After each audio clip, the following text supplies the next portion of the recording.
So at this very instant, there's no racket more interesting to me than the Babolat Pure Strike VS. And to be honest, I was totally sleeping on this thing until I got it in a trade with a good friend. It is just such a fun racket to use, offering a rare combination of stability, feel, and maneuverability. And in fact, it's so good, I'll let you know right now that I am considering a switch. Even with that 63 strung RA, there's like a Babolat quality to the Pure Strike VS, which gives it that ease of use X factor that other brands just can't provide. But for the first time with any Babolat since the Pure Control, I actually feel a connection to the ball. The hitting feel definitely isn't as raw as you can find in the Radicals, Pro Staffs, or Extremes, but I do think it is slightly ahead of like the Auxetic Gravities, the VCore 98, or the EZone 98. And the ball pocketing is absolutely superb. A big part of that ball pocketing is due to the string pattern. Yes, it is a 16 by 20, but it's way more open than the 16 by 20 found in the VCore 95. In typical Babolat fashion, it's much more in line with like the Pure Aero 98 16 by 20, which is quite open. And the launch angle is definitely higher than you might expect because of that, and you might expect in most control rackets in fact, but the Strike offers just enough spin and control to keep that ball landing in on almost any topspin shot. And much like the Aero 98, even when you swing quite linearly, the racket produces a really heavy topspin ball with great net clearance and depth. The thing is, with an average swing weight of 322 and a leather grip from factory, the Pure Strike VS is just begging to be customized. It's a platform racket willing and ready to conform to any setup that you can dream of.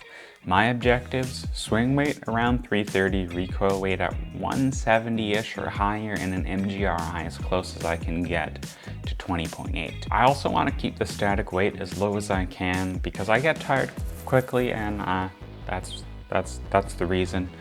So I added 4 grams of lead at 12 o'clock and another 12 grams in the handle up at 7 inches to get the following spec. And for me, this honestly borders on perfection when it comes to my preferences. 343 grams, 31.5 centimeter balance point, 329 swing weight, 14.1 twist weight, which is basically the stock twist weight because I didn't add anything along the perimeter.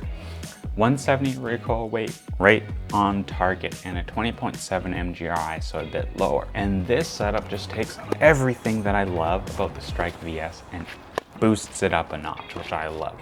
Penetrating balls come so easily, and my forehand just feels so loose and so free. There's more power, more spin, more stability, and even, like for me, a slight feeling of invincibility on defense. But the thing is, when you bring that racket up to a familiar spec, unforeseen flaws might rise to the surface. So if you're really stuck between two rackets and you're kind of unsure which one is really going to help you find your best tennis, by far the best thing that you can do is match those rackets in terms of weight, balance, and inertia. When you've controlled for these variables, you're really just controlling for the inertia of the racket. You're controlling for how it feels to swing and really isolating those fixed factors, the ones you can't change, like beam design, string pattern, and layup. The problem for me, the balance point on my Whiteout in stock form is just too high for me to achieve that 170 recoil weight without moving to like a 340 plus swing weight or a 350 plus static weight. Then I realized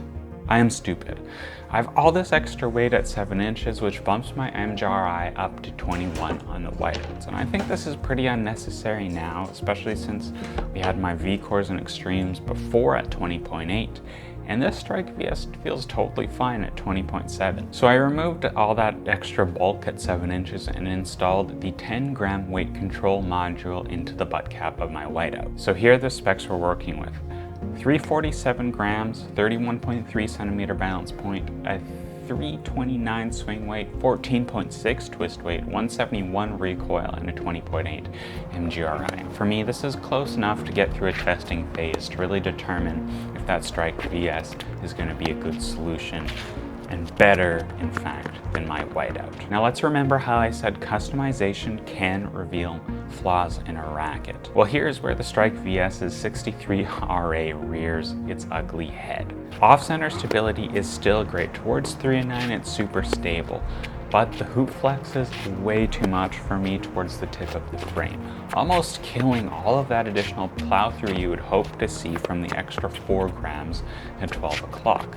Not only does power die, but there's like an odd vibration that you can really hear, and it just doesn't sync up well with the plush solid feel I found with this racket in stock form when I initially fell in love with it.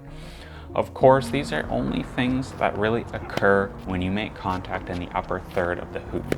But unfortunately, I know that is just where I tend to make contact. Whether you say that's good or bad, that's what I'm working with here. And what I find really weird is I just didn't notice that upper hoop instability before, and I wanted to know why. I don't exactly know what's going on here, and I'd love to get your thoughts on this in the comments, but I'll give you my initial hypothesis. First thing to consider is I don't really think I swing much faster at a 316 swing weight compared to a 330. I just can't time that ball properly to accelerate the racket any more than I already do with my comfortable 330 swing weight. So if my swing speed does remain the same, but my swing weight increases, more force is being applied to the shot, meaning that more stress is applied to the racket, revealing a greater flex leading to an off-putting sound. On the other hand, the upper hoop on my whiteout is its greatest strength. Whether you want to attribute that superior stability to the 40T carbon or not, whiteout is just rock solid on contact for my game. The 18x20 pattern also feels a little bit more precise, and I'm not even sure it's costing me any RPMs anyway because it's open